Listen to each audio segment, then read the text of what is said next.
नमस्ते, मी Ashwini सैसर्वा sister channel मध्ये आपलं सर्वांचं खूप खूप स्वागत आहे. अक्कलकोट दर्शन झालं, गाणगापूर दर्शन झालं आणि 6 वाजले संध्याकाळीचे आता. आणि माझं मामाचं गाव आहे ना अक्कलकोटच्या शेजारी, फक्त 11 किलोमीटर अंतरावरती बनसगोळ म्हणून आहे. तिथे आम्ही चाललोय आईच्या माहेरी. तर आईचा कालवा चाललोय, खायला काय आणायचं काय नाही. आंबे केळी मामाच्या शेतामध्ये आहेत, त्यामुळे आंब्याचा प्रश्न येत नाही. तर आई आमची आनंदी, म्हणजे ह्याच्यावरनं कळतंय कितीही जरी वय झालं आणि माहेरच्या थोडं जरी जवळ गेलं तर लय जाऊ वाटते का नाही. जवळ वाटतं बाई, माहेर जावं वाटतंच की. सकाळपासून कालवा कालवा चालू आहे, जायचं जायचं जायचं. तर एकदाच ठरलं. तर आमचं असं ठरलं होतं की संध्याकाळचे 6 वाजलेत ना, मग खूप उशीर होते. खास करून वहिनी बी दमल्या, स्वरा दमली, बच्चे कंपनी 2 स्वरा लय दमली, बच्चे कंपनी दोघं पण झोपलेत. अक्षरा झोपली, श्रद्धा झोपली. तर म्हणलं चला मामीचा पण फोन यायला लागलाय. तर इकडं म्हणजे जास्त येणं होत नाही मामाच्या गावाकडे. मामांचीच भेट तिकडे सोरेगावला आली की होत असते. तर म्हटलं चला. तर अण्णा गेलत खायला आणायला. कुठे गेलं दिसतच नाही ती. आणि दुधनी म्हणून गाव आहे, कर्नाटकातलंच आहे. इतकं खायला पण काय एवढं काही दिसना, फक्त आंबेच दिसायला लागले, ते पण कलमी आंबे दिसायला लागले. आणि आमच्या मामाच्या तिथं ना भरपूर असे आंबे आहेत, भरपूर म्हणजे प्रमाणाच्या बाहेर. पण आता संपले असतील नाही, आहे ते अजून. आंबे भरपूर आहेत. तर तिथं गेल्यानंतर मी तुम्हाला ना माझ्या मामाच्या घरचं दाखवते.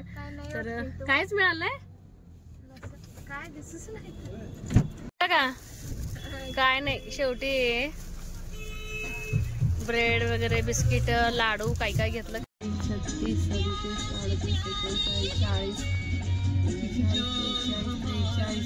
40, 45, 45 रेल्वेचे डबे मोजत होतो, मजा आली. 45 डबे होते रेल्वेचे. अण्णा लहानपणी मोजायचे, अण्णाची आठवण. तुम्ही किती म्हणला अण्णा? 52 पर्यंत. एवढे मोठे असते ते. नादा बहिणी असं पण पाहिजे. लहानपणीची आठवण अण्णाचं काय तर कळालं आज. काय अण्णा बनजवळ गेले ना, मी तेव्हा सायकलीवर जात होतो. गुडघ्या बोरी नदीला गुडघ्यावर पाणी राहत होतं. पाण्यात ना सायकल डोक्यावर उचलून नेत होतो. ते रस्ताच नव्हते त्या गावाला. कसं पडलं तो बघ. दिवस बाहेर सुटल्यावर यायचं.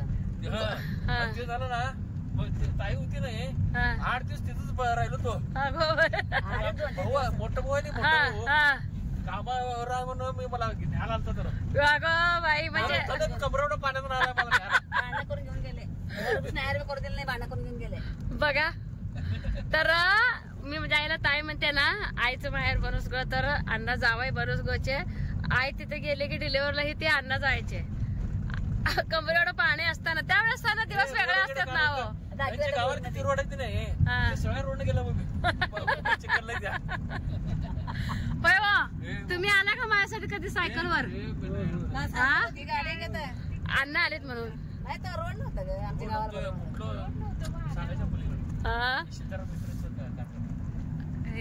नंतर तुझ्या डिलिव्हरी नाही, बाईच्या पाठवून दिलं नाही तिकडच. मग सायकल घेतला नको, पाणी बी नको. फक्त भाऊ अक्का 2 तिकडे नाही. होय माहेरे, बाकीचे आम्ही तिकडं. ते काय सांगू नका ह्यांच्या पुढं. नाही नाही, आमच्या गावाला वाट आहे बाबा. मग गावाला वाट नव्हती याला. नाही तू गरीब का असे ना, सासू तशी चांगली होती तुमची सासू ना. सासू चांगली असले की काय नाही. काय तर साखर काय तर चहा करणार पडतो.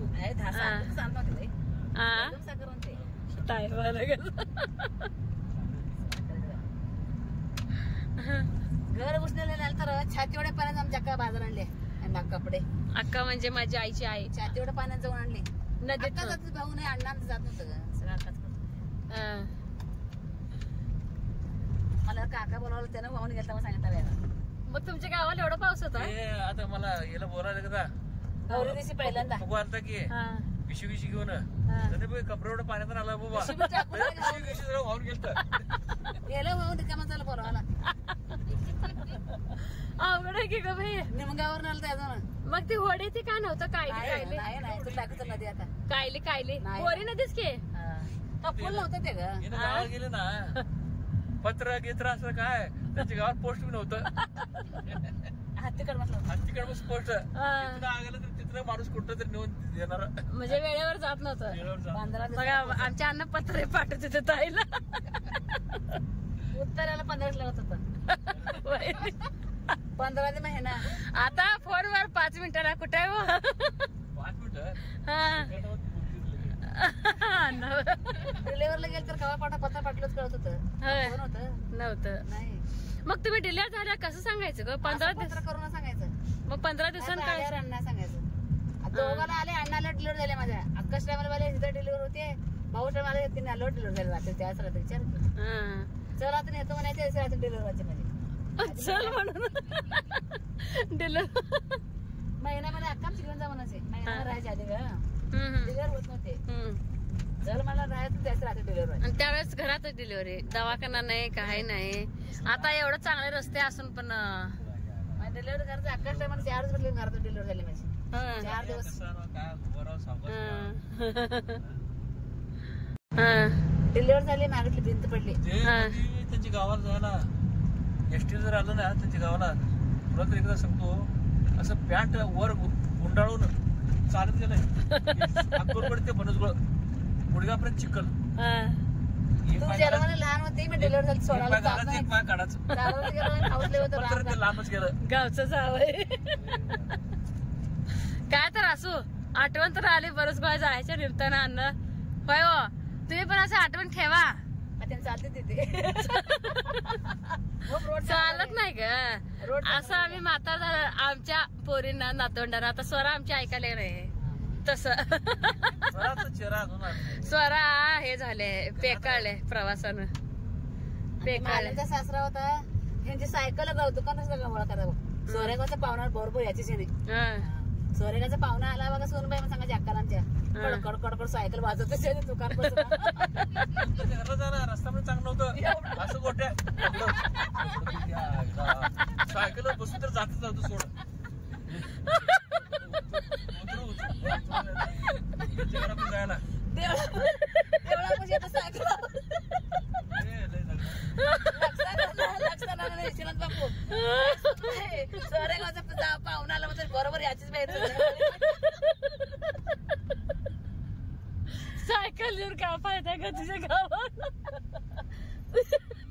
काम सुटल्यावर यायचं अजून ते अंधार पडल्यावर येतो ते विचार की अण्णा मग पोहोचत किती तास लागायचो सोरेगाव ते अक्कलकोट. मी पप्पू एकदा सायकलीवर आलतो सायकल सोरेगाव ते आला बनसगुळा सायकलीवर आला होतं पक्या मारला का बे मारला सायकल म्हणा मारला इकडे केळं घेतला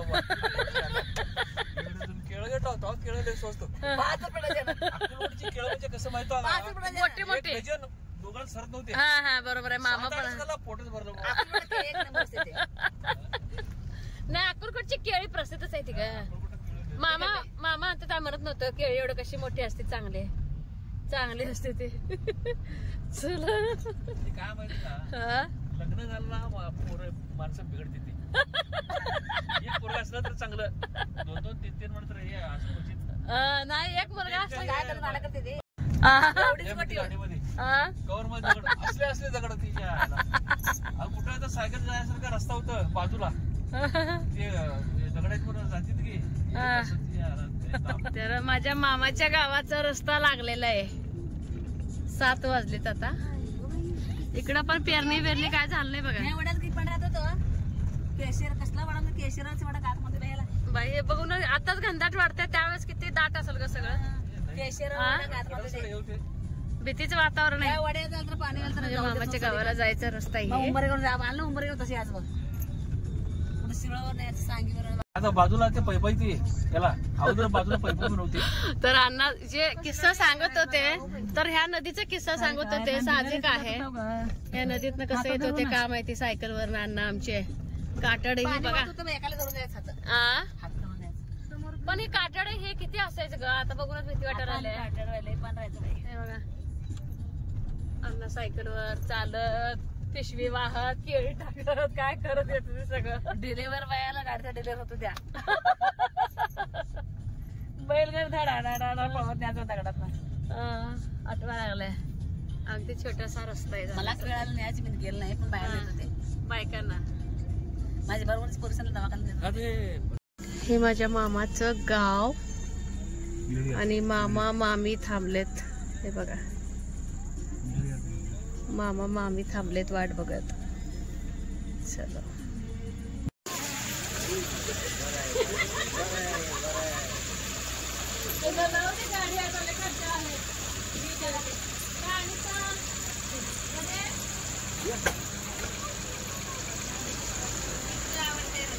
चालली ना सगळ्यांना. माझ्या मामाच्या गावाला चला म्हणलं आता. मागाची घ्या ना गाडी तर आम्ही सगळे यायचं होतो ना, म्हणून मामा मामी खुश तर होतेच आणि भरपूर उशिराचं वाट बघत होते. कारण की आम्ही ना त्यांना असं एक टाइम दिलेलं होतं की 5:30-6 वाजेपर्यंत येऊन जाईल. टाइम तर गेलाच होता आणि मामी अधूनमधून फोन पण करत होते की कुठं आलंय. कारण की स्वयंपाक तर त्यांनी करून ठेवला होता. समजा जर आम्ही नाही गेलो असतो त्यांचा मूड पण गेला असता. आणि ह्या माझ्या दोन्ही मामाच्या मुली आहेत. तर कितीही आपण मोठे जरी झालं तर मामाचं गाव ते मामाचंच गाव. तर माझी मामी आल्या तर आंबा कापून देते. इतकं छान गरगरीत रस्सेदार आंबा होता ना. तर हे आंब्याचं नाव आहे नीलम आंबा. तर आंब्याचेही बरेच नावं असतात. खरंच हे मला माहिती नव्हतं. तेवढंच एक 4-5 प्रकार माहिती असतील. तर तुम्ही बघू शकता अजूनही माझी मामी ना विळी म्हणून ह्या विळ्याचा वापर करते. जी मामी आम्ही लहानपणी असताना जायचो ना, ज्या विळ्याचा वापर करत होते ना त्याच विळ्याचा वापर करत होते आणि खूप छान वाटत होतं. स्वरा इतकी दमली होती ना, खूप दमली होती. कारण की तिला थोडासा उलटीचा त्रास झाला होता ना, त्यामुळं. तर सगळेच आम्ही दमलो होतो तसं जर बोललं तर. पण इथं जे आल्यावर एक जो उत्साह असतो ना, त्या उत्साह इतकं वाढला होता ना खूप. तर मस्तपैकी सगळेच मिळून आंबे खात होतो. तर माझ्या मेहुण्या म्हणजे मामाच्या मुलीचं असं सांगणं होतं की बाई तू आशू तुझा व्हिडिओ तर आमच्या गावात सगळेच बघतात. आणि ते इतकं छान वाटलं ना, मला खूप आनंद झाला की सगळे व्हिडिओ बघतात. आणि माझ्या मामीला पण अभिमान वाटतो की चला माझ्या बाचीचे व्हिडिओ सगळेच बघतात. तर माझ्यासमोर जी बसली होती माझ्या मामाची मुलगी, तर दिवाळीच्या वेळेस मी ज्या लग्नाला गेले होते जिथं माझं ना अक्कलकोटमध्ये, ह्या लग्नाला गेल्यानंतर मोबाईल पडलेला होता ना, त्या म्हणजे वेळेसची आठवण आली मला. तर ही आता राहते रत्नागिरीमध्ये. तर छान चाललंय तिचं पण. ती पण सुट्टीला आली होती. तर मस्त आमचे सगळ्यांचे गप्पा टप्पा मारत आंबे खायचं चाललेलं आहे.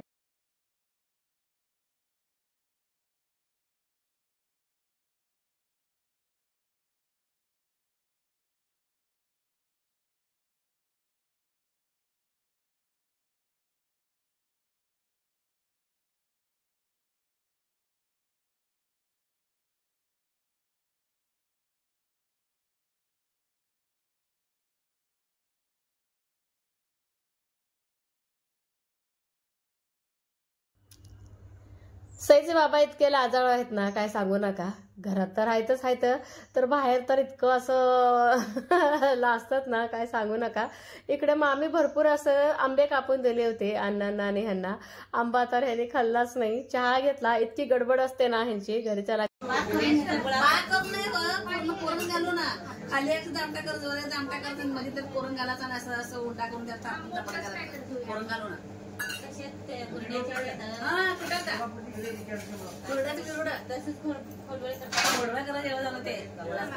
पुरण बी घालायचं, नुसतं वरच पीठ टिंबायचं. आपण खाली वर असे हुंडा करायचं, वर एक हुंडा पसरवला असेल आणि ते पुरणाचा हुंडा घ्यायचं आणि ते म्हणजे त्याला सप्लाय करायचं आणि ते दोन्ही असं तुमच्याच असं करून छापटात दाखवून मध्ये पुरण घालू. कशाचं? हुरड्याचं काय? हुरड्याचं सासू करते माझं सासरा लय होता का सासा जेवतात नव्हत्या. उठल्या की शिनगार वाढा लागला वाटत ताणपाणी सासू ताणपाणी तिथं साडी धुण्याचा शिवू देतो त्याच्याला. हा किती नियम होता. आता काय नाही नियम सासाचा आजकाल. उठल्या की उठले पाट्टे समोर जावं आतून राहिलंच काढतो. आता काय नाही. आणि माझ्या मामाचं घर आहे हे.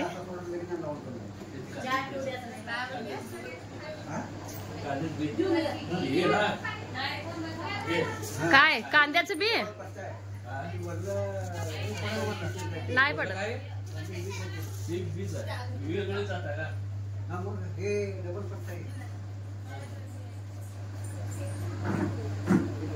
ये पिल्लू या मामाजवळ बस.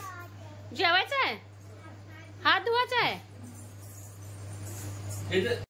माझ्या मामाची नात आहे. म्हणजे सगळे व्हिडिओ बघते. तर आशुमाव म्हणते. तुला सांग चिमू, तू तुझं नाव सांग पूर्ण. नाव सांग, मोठ्यानं सांग. शिवानी विजय वांदे. आणि अजून सांग. तर इथं ना स्वयंपाकाला मामीनं खरंच खूप छान असा मेनू होता. तर तुम्हाला सांगते, चपात्या पण बनवलेलं मामीनं. कोण भाकरी खाते तर भाकरी खाणाऱ्याला भाकरी पण बनवली होती. आणि आपलं वांग आहे ना, वांग्याची सुकी भाजी, जिरा राईस, आमरस, डाळीची आमटी, खूप छान असं मेनू होता. आणि उडदाचं पापड सुद्धा केलेलं होतं मामीनं. तर मामी त्यांचं पण ना दिवसभर शेतामध्ये खूप काम चाललं होतं त्यांचं. आता ना ऊसाची लागण चालू झाली आहे ना, तर आता पावसाळ्यामध्ये बिलकुल गडी बायका भेटत नाहीत. तर अगदी बाहेरून आणलेलं म्हणजे आणून ते त्यांचं काम चालू आहे. सकाळ सकाळ आम्ही मामींना फोन केलतो ना, गाणगापूरला चाललोय मामी, चला सगळे म्हणून. तर ते नाहीच बोलले. पण माझ्या मामाच्या मुलीला आपण चल म्हटलं. तर ती पण थोडीशी आजारी पडले ना, त्यामुळे ती आलीच नाही. म्हटलं ठीक आहे, संध्याकाळ येतो भेटायला. आणि याच बोलल्या ते. तर मस्तपैकी जेवण चालू आहे. मी पण म्हटलं चला मामाच्या शेजारी बसून जेवावं. आणि ते श्रद्धूबाई आपल्या मोबाईलमध्ये गुंग आहे. आणि ते वहिनी आम्हाला जेवायला वाढायचं वगैरे चालू आहे. आणि एका बाजूला तिकडं आतमध्ये सगळेच जेवायला बसलेत. कारण की सगळ्यांची जेवणं पटकन होऊन गेले की घरी जायला पण लवकर मिळतं. आणि इथं ह्यांचं काम चालू आहे. श्रद्धूला हळूहळू एक एक घास चारायचं चालू आहे. कारण की इतकी नखरं करत होते ना, खूप नखरं करत होते. पण हे चारल्यानंतर अगदी निवांत मस्त जेवली. आणि खरंच खूप उशीर झाला होता ना. आम्हाला मामाच्याच गावात 8:30-9 वाजले होते. त्यामुळे आम्हाला खूप घाई करून निघायचं होतं. आणि बाहेरही बारीक बारीक बारीक पाऊस. आणि इकडे ओठी भरायचं चाललंय वहिनीचं मामीचं कार्यक्रम. तर किती नाही बोललं तर का मामी का ऐके नाही. तर कारण की आम्ही दिवाळीच्या वेळेस तर लग्नाला गेलो होतो ना, त्यामुळं साडीची ओठीची वगैरे गरज नाही. पण आमची मामी इतक्या पारंपरिक पद्धतीच्या आहेत ना, जी जुनी पद्धत आहे त्या मामीने अजिबात सोडलेलं नाहीये. आणि खरंच अशी पद्धत असायला पण पाहिजे. मला तर असं एक वाटतंय, जेव्हा एक सुवासिनी घरी येते त्यावेळेस ओठी तर झालीच पाहिजे. पहिला नंबर वहिनीचाच त्यांनी लावलेला आहे.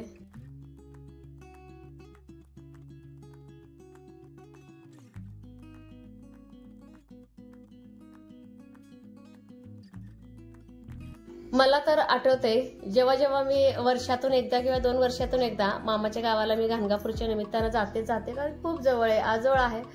मामी आणखीन सुद्धा बांगड्याला पैसे देतात. आजकाल असं कोणच घरी आले का नाही बांगड्या घालत नाहीत.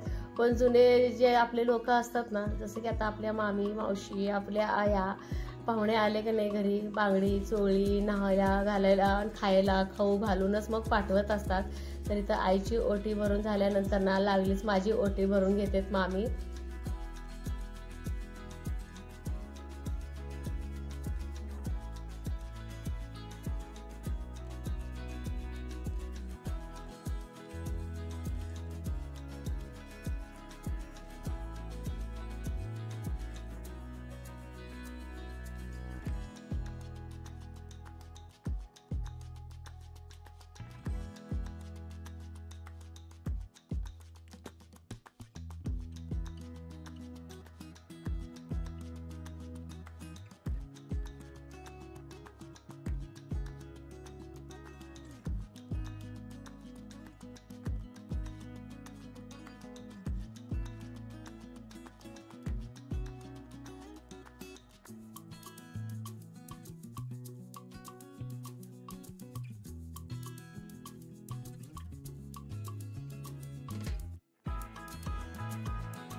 माझ्या मामाची मुलगी ना खूप छान डिझाईनचे ब्लाऊज वगैरे शिवते. परत बाहेरचे पण गिऱ्हाईक वगैरे असतात. तर ती ना ब्लाऊज पण खूप छान छान शिवते. तर आईचे इतके छान ब्लाऊज शिवून दिलेले ना, खूप छान, अगदी मस्त असं एकदम भारीच ब्लाऊज शिवलेले होते. ते ब्लाऊज वगैरे जे काही घ्यायचं होतं ते घेतलं. आणि तुम्हाला बोलल्याप्रमाणे मामीनं ना शेवया वगैरे करून ठेवलेलं होतं घरच्या गव्हाचे. हे बघा सगळं त्यांनी बांधून ठेवलेलं, जसं की आंबे म्हणा, शेवया, आणि इतकी देवपूजा छान केली होती ना. हे बघा मला देवपूजा खूप आवडली. आणि विशेष म्हणजे बघा स्वामींची मूर्ती तर खूप छान आहेच आहे.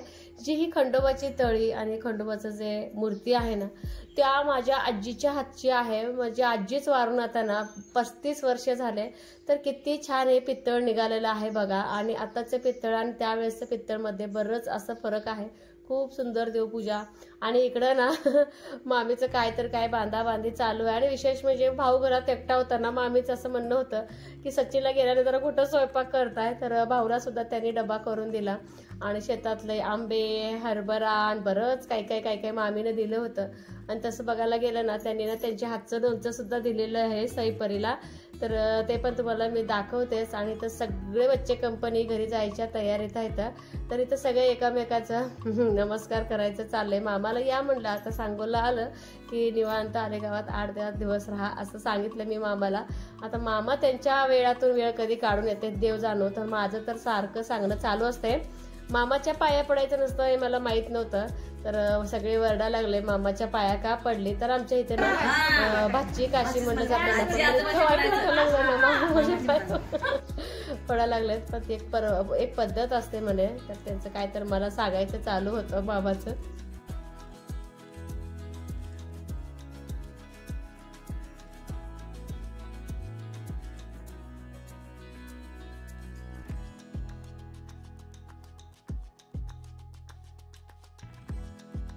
कोण म्हणतंय आई वडील असल्यानंतरच माहेर असतंय, आई वडिलांच्या माघारी माहेर नसते. पण माझ्या आईचे आई वडील वारून जेव्हा मी जन्मले होते ना, तेव्हाच माझ्या आईची आई वारली, खूप लवकर वारली.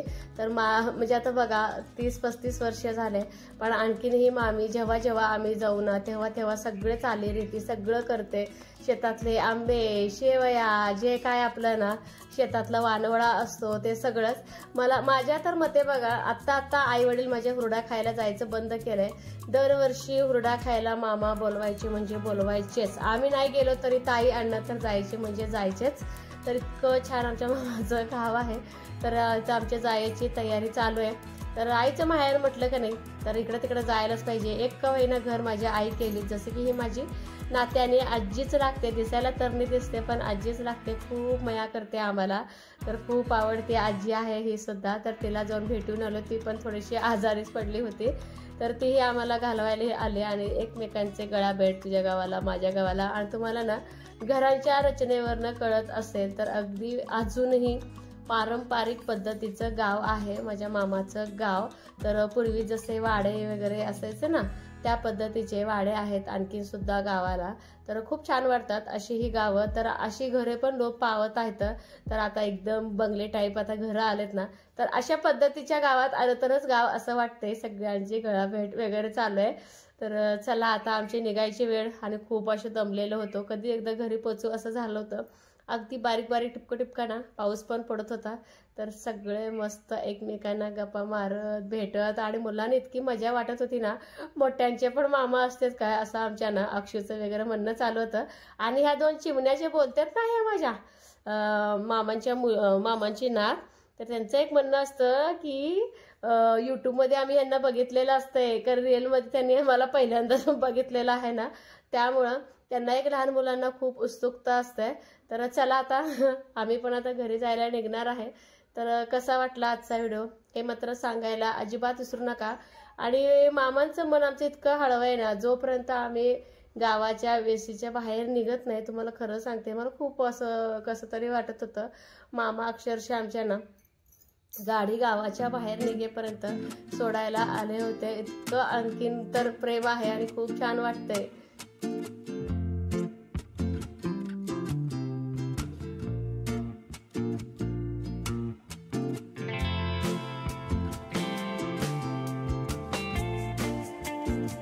तर चला इथेच व्हिडिओचा एंड करणार आहे. कसा वाटला आजचा व्हिडिओ हे मात्र सांगायला अजिबात विसरू नका. चॅनेलवरती कोण नवीन आहे का, व्हिडिओ तर बघत राहा. लाईक शेअर सबस्क्राईब करायला अजिबात विसरू नका. बाय.